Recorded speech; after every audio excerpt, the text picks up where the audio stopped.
Thiago, ciclista da Guerreiros, e os caras perguntam você, Thiago, Thiago, 30 anos. 30 anos. Isso. Quanto tempo você pratica o mountain bike? Aproximadamente 1 ano e meio.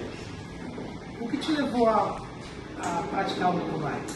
No início foi transporte, né? Meio de transporte para o trabalho, e gostei.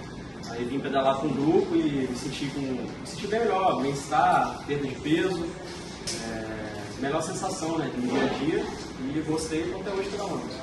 Além do benefício que você explicou agora aí, como perda de peso, o transporte, locomoção, todo o benefício que trouxe assim. O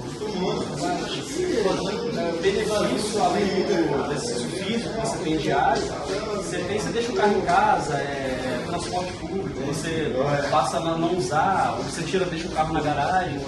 Isso tudo, além do benefício do custeio, ou do financeiro, você tem também o benefício próprio, que é a saúde, que eu acho que é o mais importante. E durante a sua prática, quais são os equipamentos de proteção que você normalmente costuma utilizar? Bom, capacete, primordial, tem uniforme, luva e óculos de segurança. Existe algum vestimento, calçado específico? Sim, você pode usar um calçado sempre fechado, né? Ou sapatilha, que fica grudado geralmente no pedal, mas tênis pode ser usado também, sem problema nenhum. E a veste sempre é acolchoada, a parte da bermuda ou da calça sempre é acolchoada. Your point of view started the mountain biking. You know, it's our little branch, our tree that we grew. Because, you know, when people started riding bicycles, there were no paved roads, and it was revolutionary. So there was that, you know, the beginning of the bike and riding off-road, but this notion of going into the mountains and really looking for things that are more extreme and you know, a real natural roller coaster was in the early 70s. We'd go out with them and ride them around. You know, there's a lot of pushing up the hill with the bike, you know, because they were just single speeds. And they didn't have very good brakes.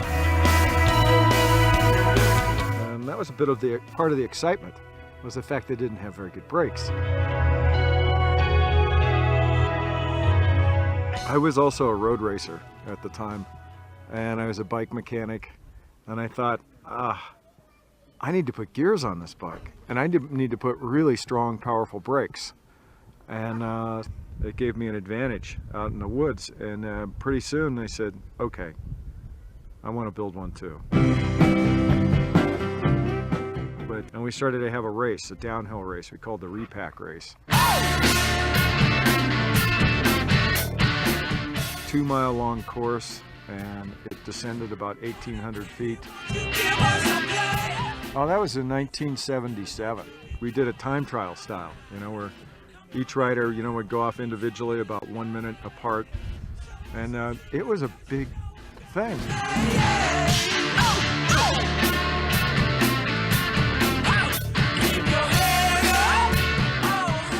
It's like just a crazy idea, you know, having a race on a bicycle downhill in the dirt.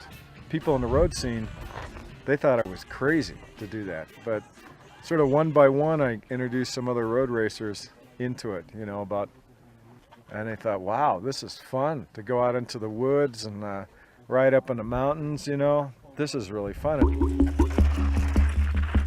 So I started a company with Charlie Kelly, my roommate, and we both had about $300 a piece. We pooled together about $600, and we started a company called Mountain Bikes.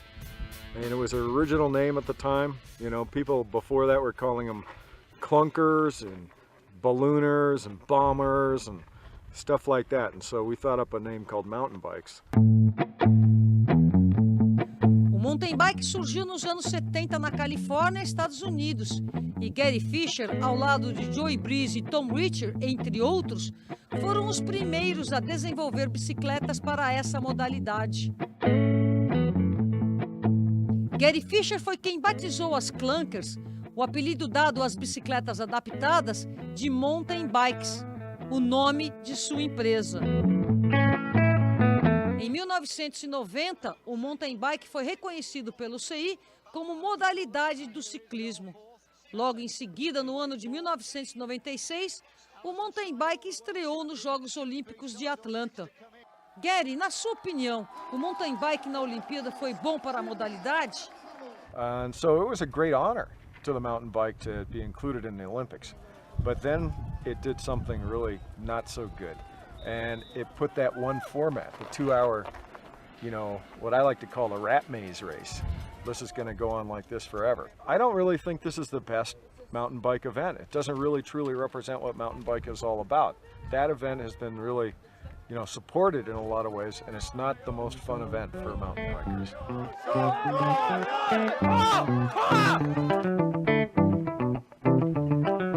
O estilo de vida dos amantes do mountain bike, aquela busca da liberdade extrema ao ar livre, fortaleceu as provas de travessia, de longas distâncias, as ultramaratonas de vários dias, como a Cape Epic na África do Sul, a Transalpes na Europa, a Transrocks no Canadá e a Brasil Ride na Chapada Diamantina.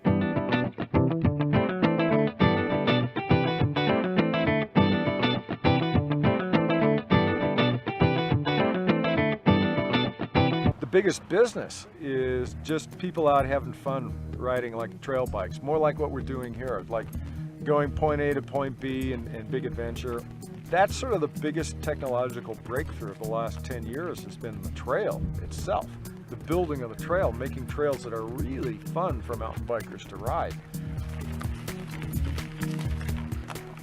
People out having a good time on mountain bikes. It's not even the competitive side. It's just that go out and have a lot of fun side. That's what's driving the whole industry in the sport. My little lover, my sweet, sweet thing. I love you so much. This is the happiest invention of the last 200 years. We know that, isn't it? The happiest invention, the one that brings joy to people all around the world. The bicycle is a true grassroots movement. It's springing up all over the world, more and more and more. And it's not because people are poor and can't afford a car. I mean, some of the places where the bicycle is the best supported are really, developed, first world countries where people are intelligent and realize that this is a good way to do things. Why should we leave cars at home, quit cars, and start walking and riding bicycles to save this world?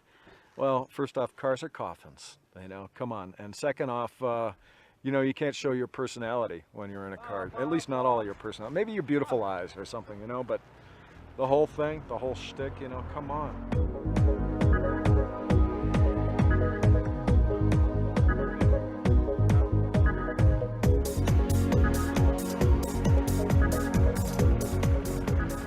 Now quit your car, buy your bike, leave the car in the driveway, and if you don't have one, ride your bike.